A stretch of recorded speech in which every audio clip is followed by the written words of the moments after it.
Boa noite, meus irmãos, a paz do Senhor Jesus. Primeiramente, quero agradecer a Deus por esse privilégio, por essa oportunidade que Ele tem nos concedido de estar aqui na casa dEle, para adorar e bendizer o nome dEle, pois só Ele é digno de toda a honra e toda a glória. Agradeço a cada um que se faz presente. É maravilhoso estar aqui com vocês, irmãos, ter esse momento de comunhão, poder estar presenciando o mover de Deus em nossas vidas, poder estar compartilhando da palavra do Senhor com os irmãos. É lindo, é lindo. Há um certo temor, né? Fica aqui em cima, aqui, nós ficamos um pouco meio acanhado, mas é normal. A palavra do Senhor te causa esse temor, respeito, reverência. Quero agradecer aos meus pastores por mais uma vez me conceder essa oportunidade. Eu sei que é uma responsabilidade tremenda estar aqui em cima. Sei também que é muita responsabilidade você ceder um microfone para uma pessoa, porque são vidas que são ministradas, é a palavra do Senhor que está sendo exposta. Então há uma responsabilidade muito grande também para você entregar o microfone. Então eu quero agradecer, muito obrigado, pastor, por o Senhor acreditar no nosso ministério, no meu ministério, e que o Senhor possa a cada dia abençoar vocês grandemente. Irmãos, sem mais delongas, a palavra de hoje se encontra na Epístola de Paulo à igreja de Éfeso, capítulo 5, verso 22. Vamos dar alguns versículos. Efésios capítulo 5, verso 22 em diante. Efésios capítulo 5, verso 22 em diante.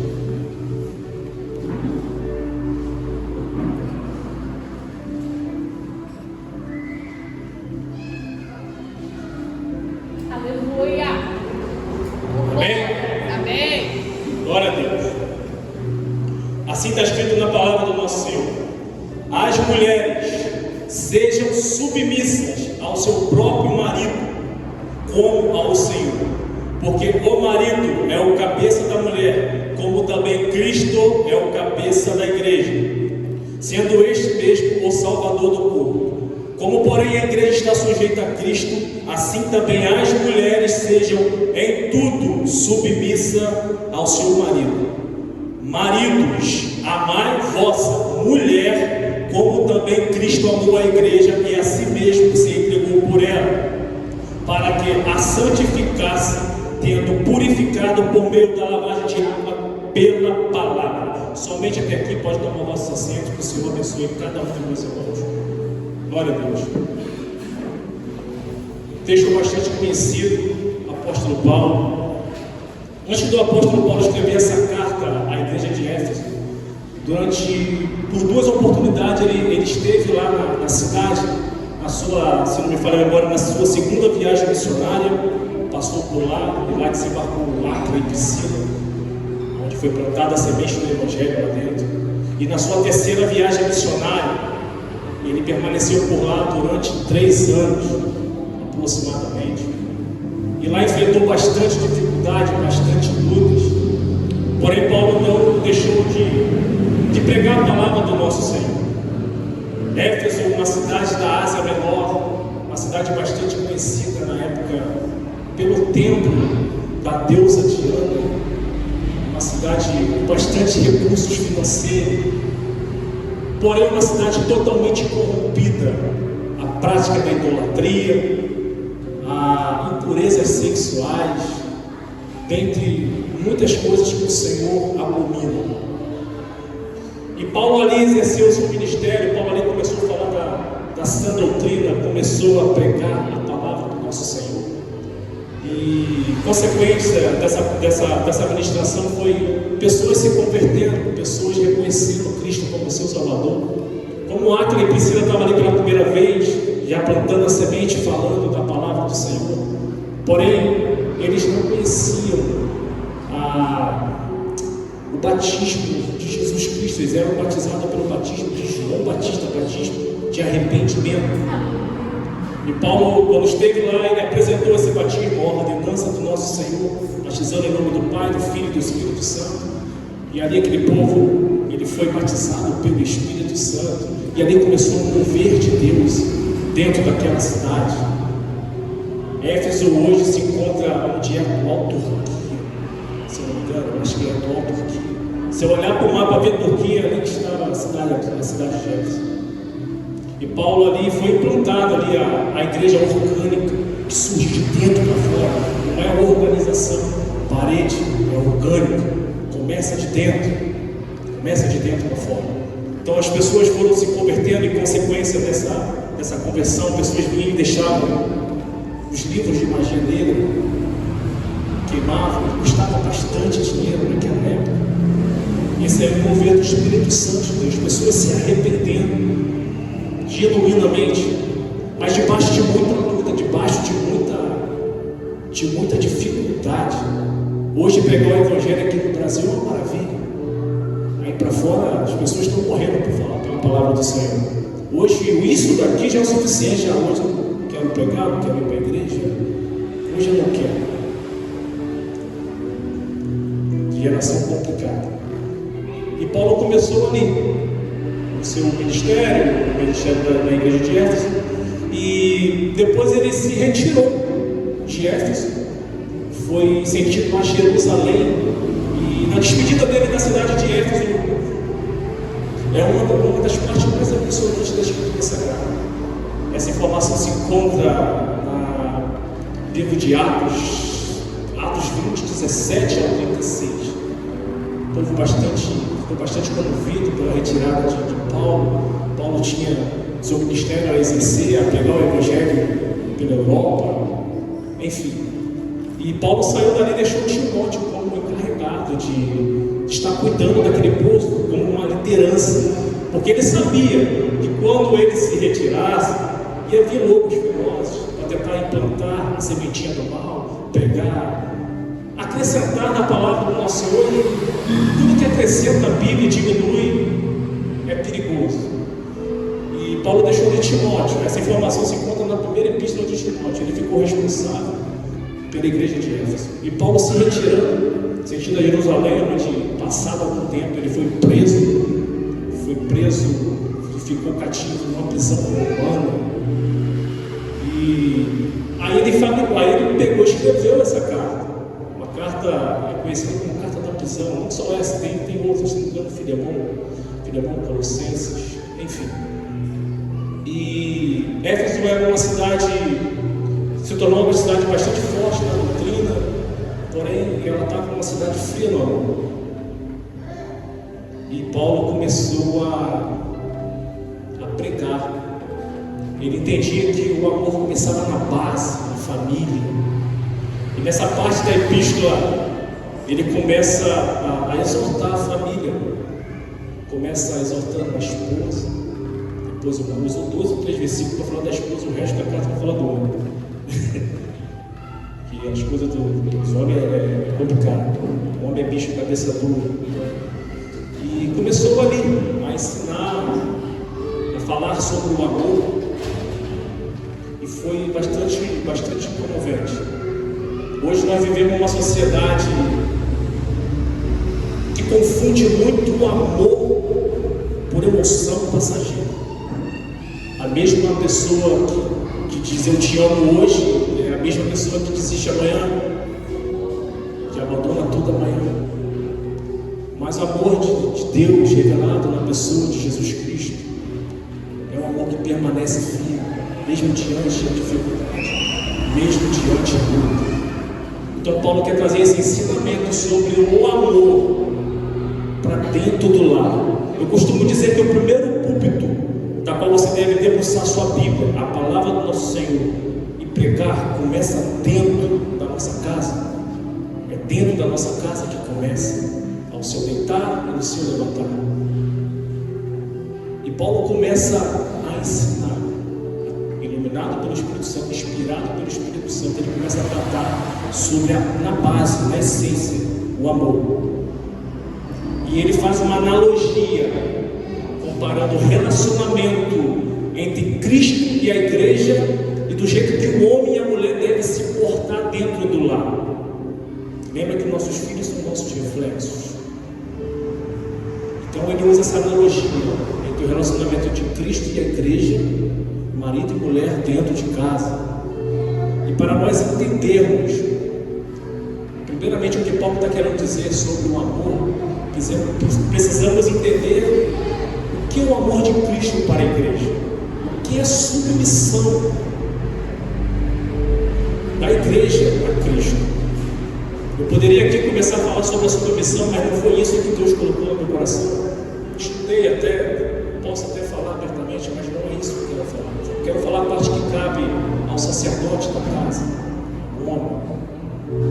Mas antes de estar falando sobre o amor, eu preciso tratar algo relacionado também ao amor, que se encontra na 1 Coríntios, capítulo 13, na qual o apóstolo Paulo também vai falar assim, algumas características bem rapidinho, só para eu entender. O amor, ele é paciente, ele é benigno, bondoso.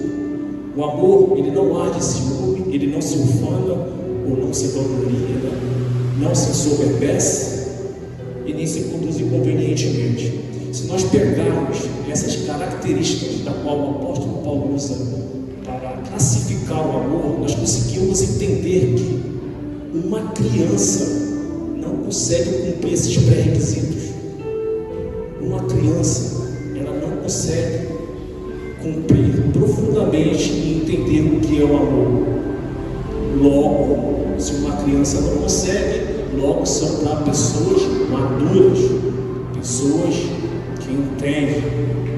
E no versículo 11, Paulo diz assim: quando eu era menino, falava como menino, sentia como menino, pensava como menino.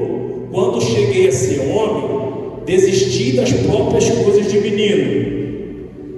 Não tem problema nenhum em você ser menino, desde quando você tem idade para ser menino. Não podemos adultizar as crianças. É menino, é menino. Mas quando você chega à sua idade de ser homem, é obrigatório largar as coisas de menino, para você começar a entender o que é a vida, para começar a entender o que é o amor. Então, logo, o amor são para pessoas maduras e para pessoas que conhecem o amor de Cristo. Vamos entrar agora na mensagem.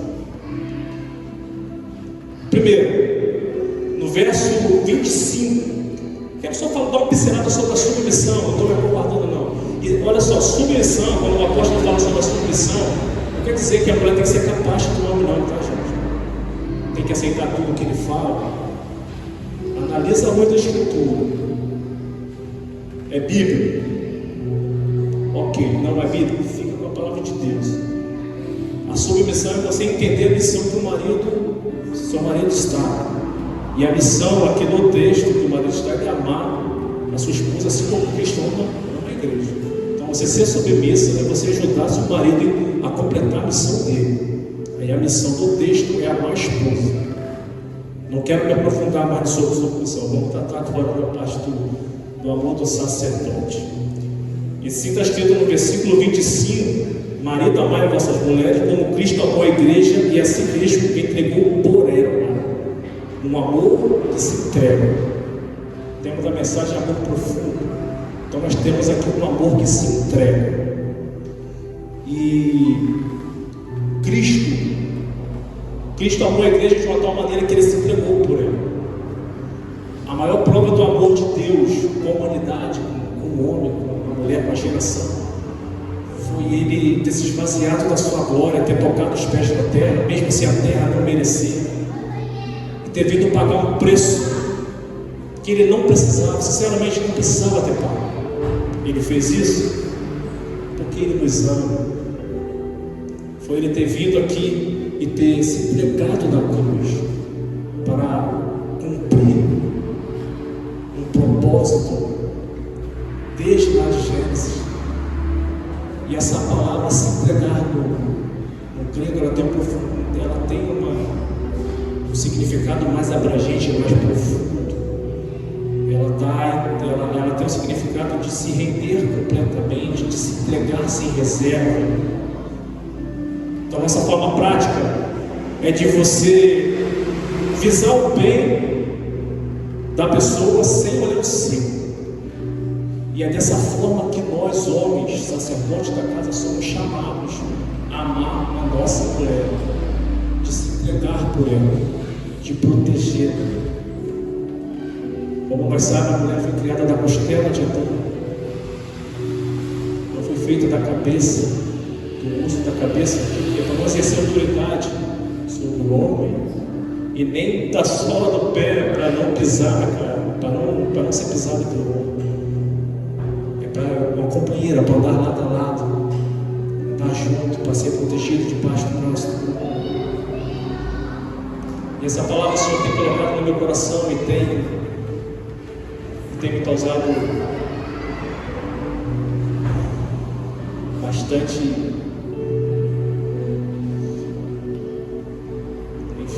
tem me pesado bastante, porque eu sei onde eu preciso melhorar, nós sabemos onde nós precisamos melhorar. Quando você conhece esse amor profundo, quando você começa, o Senhor vai te iluminando para conhecer as Escrituras, o Senhor vai desvendando. A palavra do Senhor ela é como um prumo de pedreiro, pastor. Ela é colocada na parede, ela não derruba a parede, mas ela mostra o erro. Ela mostra o erro. Então, quando você conhece esse erro, é preciso melhorar, é preciso mudar. E é um amor que se entrega, que foi o que Cristo fez para a igreja. Um homem pode dar flores para a mulher, pode dar doces, isso é maravilhoso, né? É bom, né? Muito bom, muito bom. Mas a prova maior de amor que ele pode dar para a mulher é a sua entrega completamente. É o seu amor verdadeiro, o amor pautado na palavra de Deus, o amor pautado em Cristo Jesus. Entregar-se sem medida, sem reserva. Essa é a maior prova que o homem pode dar para a sua mulher. E esse amor sustenta o lar, e ele revela Cristo dentro da casa. Quem ama de verdade não mede quanto dá, apenas ama como Cristo amou. Segundo ponto, versículo 26, para que a santificasse, tendo-a purificado por meio da lavagem de água pela palavra. Na minha ignorância, conhecendo o Provérbios 14, da qual diz assim: a mulher sábia, ela edifica a casa e a insensata derriba com suas próprias mãos. Aí peraí, então a edificação é o papel da mulher. Só que ao se aproximar, se aprofundar mais da Escritura, tendo uma visão macro e micro da Bíblia, você começa a entender desde Gênesis até Apocalipse que a santificação do lar começa com o homem, começa com o sacerdote da casa. Às vezes transferir responsabilidade é muito confortante, é muito confortante. E esse texto aqui, ele mostra que Cristo santificou a igreja com a palavra, ele purificou a igreja com a palavra. E se você quiser ter uma mulher edificada, é pela palavra, é com a sua palavra. É dessa forma que Cristo fez com a igreja, santificou ela através da palavra. Então o processo de edificação do lar é dos dois. A gente começa pelo sacerdote. O homem edifica a sua mulher.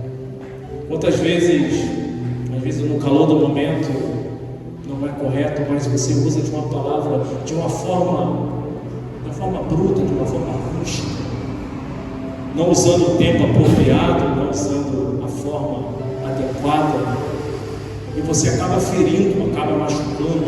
Fala uma verdade, porém não no tempo correto, não da forma correta, e você acaba ferindo. Em vez de você ensinar, em vez de você mostrar, então você acaba machucando. Não foi isso que Cristo fez para a igreja. Não foi dessa forma. Aí depois é fácil chegar e pedir desculpa. Não é tão fácil. É como se você tivesse tacado pedra no vidro de alguém. Você vai pedir desculpa, a desculpa vai ser dada, mas o vidro vai continuar quebrado. Machuca. Então existe o tempo certo para tudo. Pastor bem disse. Dá para levar também, fazer uma breve ilustração, né? Como o sabão, a finalidade do sabão ela não foi para destruir o tecido, sabão, tecido. Vai ter uma engraçada. Ela não foi para destruir o tecido, mas foi para limpar a sujeira. E foi isso que Cristo fez com a palavra. Para a sua igreja, para nós, igreja. Ele a santificou com a sua palavra. Ele não aceitou o pecado, venha como está, e aqui você vai ser transformado pelo Espírito Santo. Você vai ser santificado através da palavra. Assim, o amor profundo de Deus, ele purifica sem ferir, corrige sem humilhar e ensina sem condenar. Vou repetir de novo. Ele corrige sem ferir, ensina sem humilhar.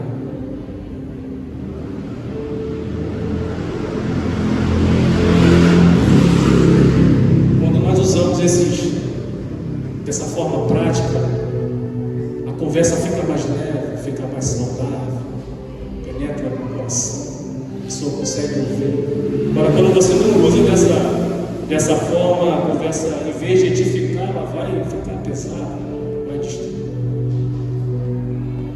E é dessa forma que Cristo fez com a sua igreja. Somos chamados para poder fazer isso também dentro do nosso lar. O marido e a mulher, eles devem ser instrumento de santificação um para o outro. Um santifica o outro. Vamos para o próximo e já termina a mensagem. Verso 27. Para apresentar a si mesmo igreja gloriosa, sem mácula, nem ruga, nem coisa semelhante, porém santa e sem defeito. O amor profundo que permanece. Cristo não desistiu da igreja nem quando ela errou, mesmo quando ela falha. Mesmo quando a igreja falha, Cristo desiste dela. Ele permanece fiel, mesmo quando nós somos infiéis. É como o amor de Cristo em nossas vidas é como um sol. O tempo parece até estar nublado, pode até estar se formando uma tempestade no dia de manhã. Você pode até não estar vendo o sol, mas ele está lá em cima. O tempo está fechado, está chuvoso, está se formando uma tempestade, mas o sol ainda continua estando lá em cima. Você não está vendo, mas ele está, porque o momento não te deixa ver, mas ele está lá em cima, pode ter certeza. Assim é o amor de Cristo. Mesmo quando nós erramos, ele subiu na cruz para nos redimir, para nos comprar. Preço caríssimo, preço de sangue. Nós buscamos a santificação. E às vezes, algumas pessoas, nós caímos. Nós somos inclinados para o pecado. É fardado cair. E ele não desiste de nós, cara. Ele não desiste. Você reconhece que errou, reconhece que falhou, e ele está de braços abertos te esperando. Está de braços abertos te esperando. Seu amor é constante, inabalável e eterno. O amor profundo não abandona nas crises, não desiste quando surge falha. Ele perdoa, restaura e recomeça. O amor que permanece não é a ausência de problema, não. É você continuar, mesmo na ausência do problema, você está ali firme. Que é isso que Cristo faz. Ele revela a presença de Deus na sua vida. Então é um amor que permanece. É isso que Cristo faz com nós. Quando nós erramos, se entristecemos, se arrependemos, Cristo não vira a cara para nós. E é esse amor que nós temos que transmitir dentro do nosso lar. Isso é bastante profundo, gente. Isso é tremendo quando você começa a conhecer do jeito que Cristo amou a igreja. Você começa a se deparar com bastante coisas que nós fazemos, que nós erramos, às vezes até mesmo na ignorância, na falta de percepção das coisas. E quando Deus começa a te mostrar esse prumo, que é a palavra de Deus, ou você ouve, ou você ouve. A palavra, ela te ensina. A palavra, ela te mostra a direção, que é Cristo. Nós precisamos viver esse amor dentro do nosso lar. Nós precisamos transmitir esse amor dentro de nossa casa, dentro da nossa família. Nós precisamos amar o próximo. Às vezes o próximo está tão mais próximo de nós que às vezes você nem enxerga, mas o próximo está dentro da sua casa. E é isso que nós precisamos fazer.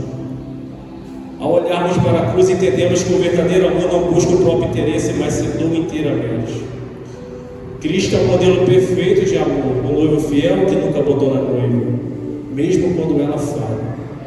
Esse amor que nos salva, nos transforma e nos conduz à eternidade. Na noite, antes de Cristo subir à cruz, ele ceou com seus discípulos. Ele passou noites bastante difíceis, noites bastante traiçoeiras. Ele lá no jardim do Getsemane, ele chorou, ele transpirou sangue, ele sentiu medo. Ele falou para o Pai: Pai, se for possível, afasta de mim esse cálice. Todavia, papai, seja feita a tua vontade, não a minha. É um amor que vai até as últimas consequências, e somos chamados a viver esse amor. Talvez aqui hoje pode existir casamentos frios. Espero que não, mas possa ser que exista. Noites difíceis dentro de casa. Mas eu tenho uma palavra para você. Cristo, ele tem o poder de restaurar.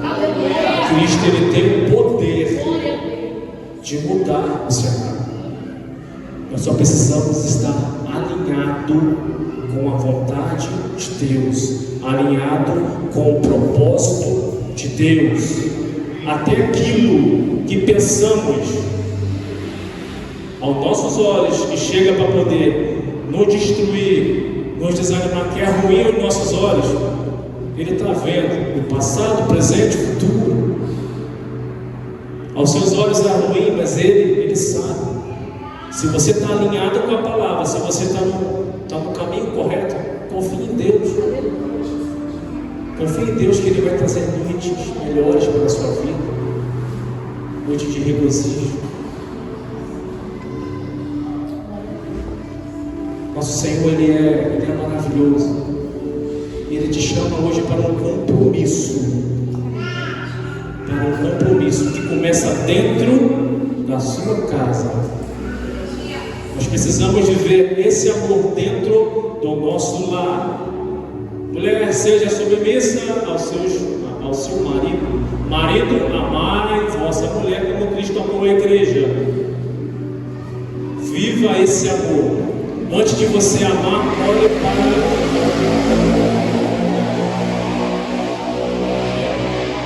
para o amor de Cristo, do jeito que Cristo amou a igreja.